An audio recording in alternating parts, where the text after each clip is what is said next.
Sonrasında kortizon kullanımını azaltarak kesiyoruz. Çünkü kortizonun da cilt üzerinde bildiğimiz gibi yan etkileri var.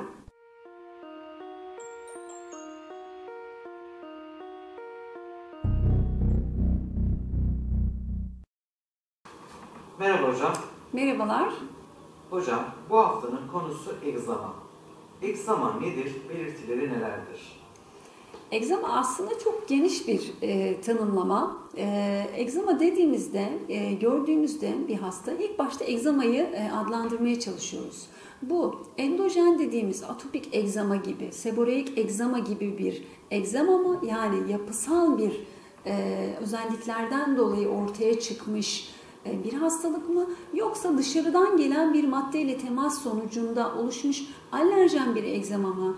Mesela bir terlik giyindikten sonra ya da bir saat taktıktan sonra, bir küpe taktıktan sonra oluşan kepeklenme, kabuklanmayla küçük çocuktan, bebekte gördüğümüz yanaklardaki kızarıklık da bir egzama mesela bizim için. O atopik, biraz daha yapısal bir egzama. Yani egzamaları biz öncelikle ikiye ayırıyoruz. Endojen egzamalar ve egzojen egzamalar olarak bir adlandırıp o şekilde yaklaşıyoruz. Hocam, egzama vücudun hangi bölgelerinde görülür? Egzama aslında yaş gruplarına göre, egzamanın çeşidine göre vücutta birçok yerde görülebilir. Yani saç deride de egzama görebiliyoruz. Yüzde, göz kapaklarında, kulak arkalarında, koltuk altlarında, göğüs altlarında, kıvrım yerlerinde, tüm vücutta aslında egzama görebiliyoruz. Mesela atopik dermatit dediğimiz atopik egzama hastalığında bebeklerde yanaklarda kızarıklıklar, kepeklenmeler şeklinde görebiliriz. Bu sonrasında yaş ilerledikçe tutulum alanları değişebilir. Ama atopik egzamada tüm vücutta da lezyonlar görebiliriz. Ama en önemli bulgusu bunun kuruluk, kaşıntı ve kuruluktur. Ama mesela yine bünyesel bir egzama olan seboreik egzamada nerede tutulum görüyoruz? Daha çok yüzün T bölgesinde, burun kenarlarında kızarıklık, daha çok beyaz kepekler, kabuklar değil de sarımsı, yapışık kepekler, kabuklar hem yüzde hem saçlı deride, bazen göğüs ön yüzde, bazen koltuk altlarında, kıvrım yerlerinde, genital bölgelerde sulantı, egzamanın şiddetine göre lezyonlar, daha şiddetli lezyonlar görebiliriz. Ama bazen diyelim bir kemer takmış kişi ya da bir far sürmüş göz kapaklarına ya da koltuk altına bir deodorant kullanmış, boynuna bir parfüm sıkmış. Bunlara karşı vücudun verdiği tepkiyle kişide bir alerjen egzama görülebilir. Ya da yoğun çamaşır suyuyla, temizlik malzemeleriyle haşır neşir olan bir kişinin ellerinde iritan bir egzama görebiliriz. O zaman da ellerde göreceğiz ya da bir inşaat işçisinde yine ayaklarda, ellerde yoğun lezyonlar görülebilir. Dediğim gibi egzamanın biraz tipine göre, tutulum alanına göre, temasa göre lezyonların yerleri de değişiyor. Hocam, egzamanın ortaya çıkmasındaki nedenler neler olabilir? Aslında egzamanın bir sürü sebebi var.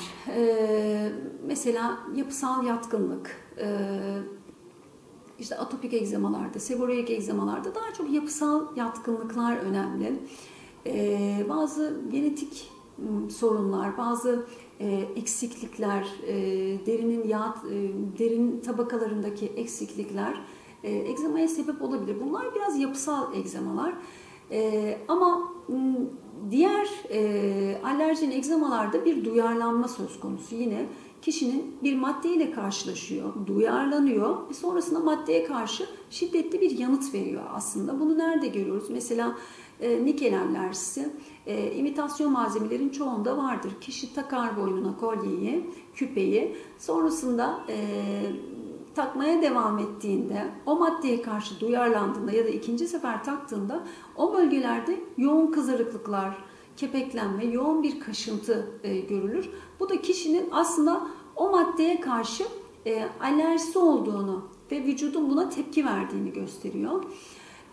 Ya da Bazen deri bariyerini bozuyoruz. Bunu nelerle yapıyoruz? Mesela iritan malzemelerle yapıyoruz. Mesela temizlik malzemeleriyle, yoğun kimyasallarla temas ettiğimizde vücudumuzda deri bariyeri bozulur. Deri bariyeri bozulduğunda vücudumuz aslında savunmasız hale gelir ve etrafımızdaki o kimyasallara, o antijenlere karşı yoğun cevap vermeye başlar ve vücut aslında bir savunma mekanizması geliştirerek deride bir yanıt oluşturur. Bu da bizim gözümüze aslında egzama olarak geliyor ve nasıl kızarıklık, yanma, kaşıntı, sulantı şeklinde aslında derinin verdiği yoğun bir yanıtın göstergesidir bu çeşit egzamalar. Hocam, egzama bulaşıcı bir hastalık. Hayır, egzama bulaşıcı bir hastalık değil. Egzama en çok mantarla karıştırılıyor. Evet, mantarda da kepeklenme, kabuklanma görebiliyoruz. Ama yine bunun ayrımını çok kolay bir deri hastalıkları uzmanı yapabilir. Saçlı derideki egzama en çok halk arasında mantarla karıştırılıyor.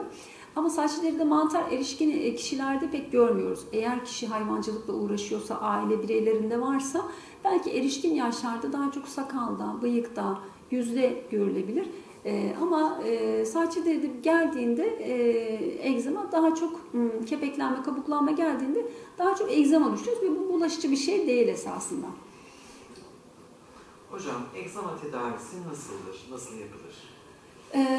Egzama tedavisi yine egzama çeşidine göre biraz değişmekle birlikte aslında birinci basamak tedavi deriyi nemlendirmek, deri bariyerini güçlendirmek, derinin üst tabakasını, deriyi yumuşatmak, kişinin bu şekilde kaşıntısını azaltmak en önemlisi. Onun dışında birinci basamak ondan sonraki yaklaşımımız aslında sürme ilaçlar. Burada ne kullanırız? Kortizonlu kremler, yerine göre saçlı deride ise losyon. Eğer katı ellerde bir egzama varsa, ayaklarda varsa daha çok yapışkan, deriye yapışacak katı pomatlar, merhemler kullanıyoruz.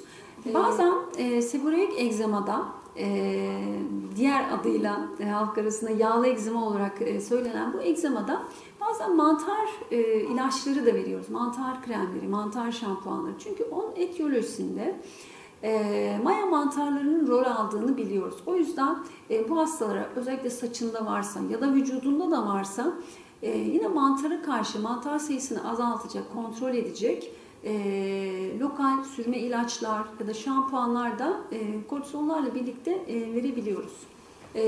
Kortizonu da tabii ki ilk başlarken hastaya veriyoruz, kullandırıyoruz ama sonrasında kortizon kullanımını azaltarak kesiyoruz. Çünkü kortizonun da cilt üzerinde bildiğimiz gibi yan etkileri var. Deri inceltmesi ya da damarlanmayı arttırması gibi.